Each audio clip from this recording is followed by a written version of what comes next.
अब जैसे कोई महाकाल दर्शन करने जा रहा है, घुष्पेश्वर जी भगवान का दर्शन करना है, मतलब कहीं भी जा रहा है, काशी विश्वनाथ का दर्शन करने जा रहा है, कहीं भी आप इतने बड़े बड़े प्रतिष्ठित मंदिरों में जाके दर्शन कर रहे हो और एक दिन भी नहीं रुक रहे हो तो उसका पूर्ण फल मिलता नहीं है।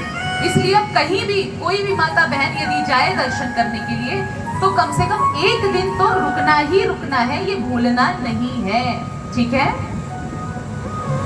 अब देखिए कितने लोग होती हैं जो गर्भवती जैसे महिलाएं होती हैं तो उनको क्या करना चाहिए, उनको सच्चे मन से एक संकल्प लेकर कि मेरा ये कार्य अच्छे से हो, जो भी है बच्चा हो या बच्ची हो अच्छे से हो जाए। कोई भी कार्य है, जैसे आपका कोई आप जॉब के लिए अप्लाई कर रहे हो या कोई माताएं गर्भवती हैं उनका तो एक नियम बनाना है। जैसे आप भगवान शिवलिंग की पूजा करते हैं तो उस समय 3 चीजें आपके पास अवश्य होनी चाहिए। भस्म भगवान शिव को अति प्रिय है, भस्म को लगाना भी चाहिए, चढ़ाना भी चाहिए। रुद्राक्ष और बेलपत्र, ये एकदम संक्षिप्त चीजें हैं। ये तीनों चीजें तो कम से कम होनी ही होनी चाहिए। वैसे तो बहुत सारे विधान बताए गए हैं, लेकिन यदि नहीं है और संकल्प आप बांध लीजिए और उसका संकल्प ले लीजिए कि भाई इतने से इतने दिन तक मुझे करना ही करना, और उसका नियम है, नियम से विचलित नहीं होना है। जो 5 दिन मासिक धर्म आता है उसकी मैं बात नहीं कर रही हूँ, वो भगवान उस नियम को, हमारा वो नियम खंडित नहीं होता है क्योंकि हम उसी दिन सिर्फ नहीं करेंगे, बाकी हमारा नियम सतत चलता रहेगा। तो उससे क्या होगा, जो भी आपने संकल्प किया है उसको भोले बाबा अवश्य पूरा करेंगे। अब देखिए कार्तिक मास, कार्तिक महीना जो होता है बहुत अच्छा माना गया है।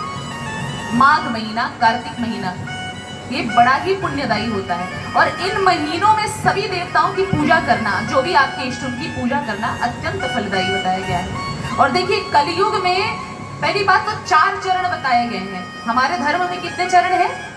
4 चरण। अब चारों चरण का नाम पता है आपको? 4 चरण होते हैं। पहला चरण है सत्य, दूसरा है पवित्रता, तीसरा है दान अथवा दया और चौथा है अहिंसा, हिंसा नहीं करना है। तो देखिए कलयुग में न तपस्या रह गया है, न पवित्रता भी बहुत कमी देखने को मिलती है और हिंसा भी हर जगह दिखाई, घर घर में लड़ाई झगड़ा। तो कलयुग में जो सबसे पवित्र धर्म बताया गया है वो है दान। दान का विशेष महत्व बताया गया है। अब शिव महापुराण में मैं फिर से प्रमाण बार बार मैं ये कह रही हूँ, नहीं तो बाद में मुझे बोला जाएगा कि मान लीजिए गलती से आपको हो सकता है ना कि दीदी ये कहाँ लिखा हुआ है, तो दीदी तो कुछ बोल नहीं रही है, ये हमारा शिव महापुराण भोले बाबा बोल रहे हैं। विद्येश्वर संहिता में ये वर्णन आता है, यदि आप दान कोई भी चीज कर रहे हो, कोई भी चीज दान कर रहे हो तो पहले वो चेक कर लो जो मैं दे रहा हूं या दे रही हूं वो सही है, सर्व सुलभ है, मैं जिसको दे रहा हूं या दे रही हूं क्या उसके उपयोग के काबिल है। यदि नहीं है, आपके विचार से यदि नहीं है तो फिर भी आप दान कर रहे हो तो आप करोड़ों कल्पों तक के लिए नरक में जाओगे। ये मैं नहीं कह रही हूं, ये हमारा शिव महापुराण कह रहा है। जैसे मैं अभी किसी को दान दे रही हूं तो मैं ये देख लूं कि क्या वो चीज सुलभ है, सही है तो मैं दान दूंगी, नहीं सही है तो दान यदि फिर भी दे रही हूँ कि चलो ठीक है दे दो, क्या करना है, पंडित ही तो है, ब्राह्मण ही तो दे दो, पंडित को क्या करना है, पूजा पाठ तो करवाते हैं, कौन इतना, उनको कौन सा मेकअप करके घूमना है, ब्राह्मण ही तो सब कुछ है। अब आप हम लोग सोच रहे कुछ न कुछ, कोई तन दुखी, कोई मन दुखी, कोई धन बिनु रहत उदास, थोड़े थोड़े सब दुखी पर सुखी राम का दास, राम का ही दास, भगवान का भक्त ही क्यों सुखी है, क्यों और सब नहीं सुखी है बताइए। धरती का राजा, भगवान ने धरती का राजा किसको बनाया है? ब्राह्मण को बनाया है, अपने भक्त को बनाया है। भक्त ब्राह्मण ही धरती का राजा होता है। जब आज के जमाने में हम ब्राह्मणों का ही अपमान करने लगे हैं महाराज, तो फिर दुखी क्यों नहीं होंगे? ब्राह्मण के आशीर्वाद में वो ताकत होती है, हमारा क्या जाएगा। आप जिस भाव से मुझसे आशीर्वाद लेंगी उसी भाव से वो आशीर्वाद अपने आप निकल जाता है। वो देने की जरूरत नहीं पड़ती। कोई ब्राह्मण आशीर्वाद देता है, उसको पूर्ण करने का कार्य ब्राह्मण का नहीं होता है, हमारा नहीं होता है। इसको पूर्ण करने का कार्य ठाकुर जी का होता है, भोले बाबा का होता है। क्योंकि यहाँ कनेक्शन थोड़ा स्ट्रांग होता है। और जिस भाव से आप ब्राह्मण देवता को नमस्कार करेंगे, वैसे भाव से प्रभु, क्योंकि भगवान ने सीधा कहा है, अहम भक्त पराधीनो ध्यस्य तंत्र इव द्विज साधुभिर्ग्रस्त हृदयो भक्तैर भक्त जन प्रिय। मैं हर प्रकार से अपने भक्तों के अधीन हूं।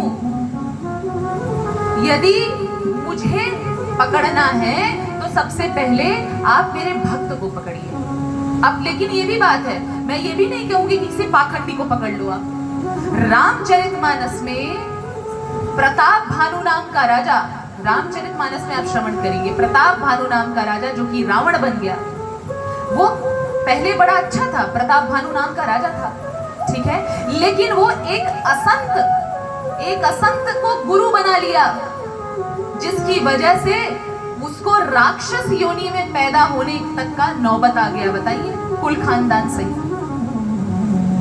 और भागवत यदि हम उठाकर देखते हैं तो जो राजा परीक्षित हैं, उन्होंने सुखदेव को गुरु बना लिया, तो उनका हर तरीके से कल्याण हो गया।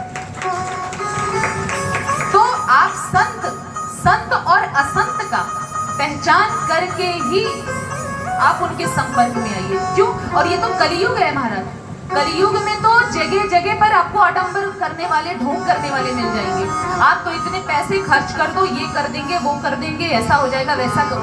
कितने लोग तो 25-25, 50-50 हजार, लाखों में भी रुपए खर्च कर देते हैं, बाद में पछताते हैं, महाराज मैंने तो सब कुछ खर्चा भी कर दिया लेकिन मुझे सुख नहीं मिला।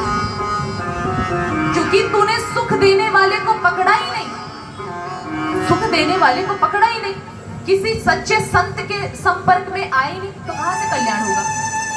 देखिए, कोई सच्चा संत होगा ना तो कभी भी ये नहीं बोलेगा आप मुझे ये दो, आप मुझे ये दो तो आपका ये हो जाएगा, कल्याण हो जाएगा, इतने पैसे दो तो ये कोई संत है? ये है ही नहीं। और हमारे शास्त्रों में, हमारे भगवान में इतनी भक्ति में इतनी शक्ति है कि हम लोग कहां भटकने, लोग तंत्र मंत्र के चक्कर में भी पड़ जाते हैं महाराज।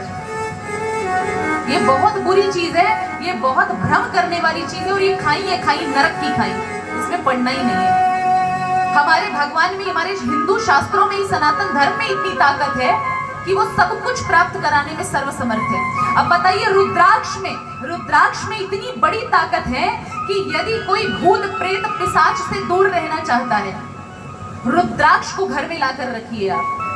यदि धारण भी नहीं कर रहे हैं, सिर्फ और सिर्फ उसका स्पर्श कर रहे हैं, उसकी पूजा कर रहे हैं, तो उस घर में भूत प्रेत पिशाच महाराज आएगा ही नहीं।